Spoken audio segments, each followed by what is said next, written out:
আমি আলিমুল করিম পিটু, আপনাদের সবাইকে স্বাগত জানাচ্ছি এমএস এক্সেল টিউটোরিয়ালে। তো গত টিউটোরিয়ালে আমরা যেটা দেখিয়েছিলাম সেটা ছিল যে একটা ভিলুকআপ ফাংশন দিয়ে একটা গ্রেড পয়েন্ট শিট তৈরি করেছিলাম। তো সেটার মধ্যে একটা সমস্যা ছিল। সমস্যাটা যেটা ছিল সেটা হচ্ছে আমি যদি কপি করে তারপরে সবগুলা সেল সিলেক্ট করে যদি ইন্টার চাপি তাহলে এই রেজাল্টটা দেখাচ্ছে না। তো এই রেজাল্টটা না দেখার পিছনে কারণটা আমরা দেখেছিলাম। যখন এখানে ডাবল ক্লিক করব তখন দেখা যাচ্ছে যে এখানে যে টেবিলটা অর্থাৎ যে টেবিল অ্যারে সেটাকে ভুল সিলেক্ট করছে সে, অর্থাৎ 14 থেকে সিলেক্ট না করে 16 থেকে সিলেক্ট করছে, অর্থাৎ B16 মানে কলামের 16 নম্বর রো থেকে সিলেক্ট করছে। তো যাই হোক, তো আজকে আমি বলেছিলাম যে গত টিউটোরিয়ালে যে আজকে পরবর্তী টিউটোরিয়ালে এই সমস্যাটাকে কিভাবে সমাধান করা হয় সেটা আমরা দেখাবো। তো যাই হোক, আমি যেটা চাচ্ছি সেটা হচ্ছে যে আমি একটু উদাহরণ দিয়ে দেখাই। যে যেমন আমি যখন সাম করেছিলাম সামেশন, তো ইন্টার চাপলে রেজাল্ট আসলো, এটাকে কপি করলাম, কপি করে এই তিনটা রুতে আমি যখন সিলেক্ট করে আবার ইন্টার চাপবো তখন এই রেজাল্টগুলো অটোমেটিক্যালি চলে আসবে। তো এই কাজটা আমি চাচ্ছি যে ভিলুকআপ দিয়ে হোক, না হয়তো ভিলুকআপ আসলে করা খুব একটা সুবিধা হবে না যদি আমি এরকম না করতে পারি। তো সেটা কিভাবে করতে পারবো, তো চলুন দেখা যাক।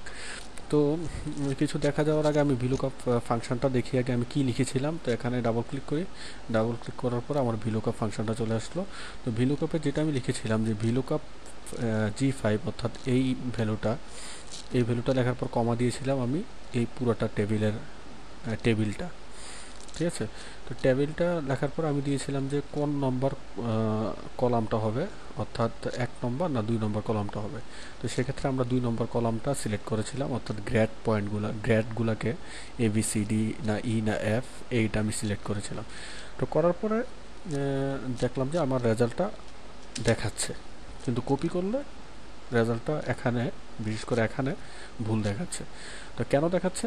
কারণ হচ্ছে দেখেন যে এখানে যে সমস্যাটা হচ্ছে যে আমাদের টেবিল যে অ্যারে আছে সেই অ্যারের যে অ্যাড্রেসটা আছে, অর্থাৎ যেমন এই জিরোটা অবস্থান করছে কোথায়, বি কলামের 14 নম্বর রোতে, কিন্তু 14 নম্বর রো থেকে সেটা চেঞ্জ হয়ে 16 নম্বর রো থেকে সিলেক্ট করছে। তার মানে কি দাঁড়াচ্ছে, তার মানে হচ্ছে তার রোটা ফিক্সড থাকছে না, রোটা চেঞ্জ হয়ে যাচ্ছে, অর্থাৎ রোটা এখানে মুভ করছে।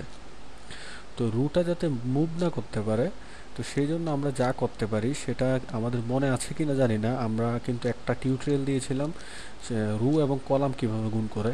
সেক্ষেত্রে আমরা এই ডলার সাইনটা ইউজ করেছিলাম, অর্থাৎ ডলার সাইন দিয়ে যে কোনো কিছু ফিক্সড করা যায়।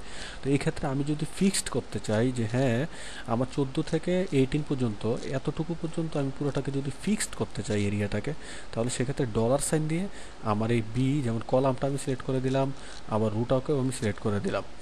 তো সিলেক্ট করে দেওয়ার পর এখন এটার পালা, অর্থাৎ C18, তার মানে হচ্ছে এই কলামটা এবং এই রুটাকে আমি এবার F4 চেপে, কিবোর্ডের F4 যখন চাপবো তখন ডলার সাইডটা চলে আসবে, তখন এই ক্ষেত্রেও এটাও ফিক্সড হয়ে গেল। এবার আমি ইন্টার চাপি, F আসলো, এটাকে কপি করি, কপি করে এতটুকু পর্যন্ত বাকি দুটা যে সেল আছে সেটাকে সিলেক্ট করে ইন্টার চাপি। এখন দেখেন যে আগের মতো আর এরর দেখাচ্ছে না। তো আশা করি ব্যাপারটা বুঝতে পেরেছেন। তো মোটামুটি ইজি ছিল। আর আগের পর্বে ইচ্ছা করলে ব্যাপারটা বলে দিতে পারতাম, কিন্তু আগের পর্বে না বলার পিছনে কারণ হচ্ছে যদি আগের পর্বে বলে দিতাম তাহলে হয়তোবা ব্যাপারটা আপনারা ভুলেও যেতে পারতেন। তো এখানে বলার পিছনে কারণ হচ্ছে আপনারা চিন্তাও করতে পারলেন যে ডলার সাইন দিয়ে ব্যাপারটা করা যায়। হয়তোবা অনেকে এর আগে প্রথম টিউটোরিয়ালটা দেখার পরে দ্বিতীয় টিউটোরিয়ালে আসার আগে হয়তোবা পেরে গেছেন যে ডলার সাইন দিয়ে কাজটা করা যায়। তো যাই হোক, পরবর্তী ভিলুকআপ যে টিউটোরিয়াল আছে সেটা দেখার জন্য আপনাদের সবাইকে আমন্ত্রণ জানিয়ে শেষ করছি আজকের এই টিউটোরিয়াল।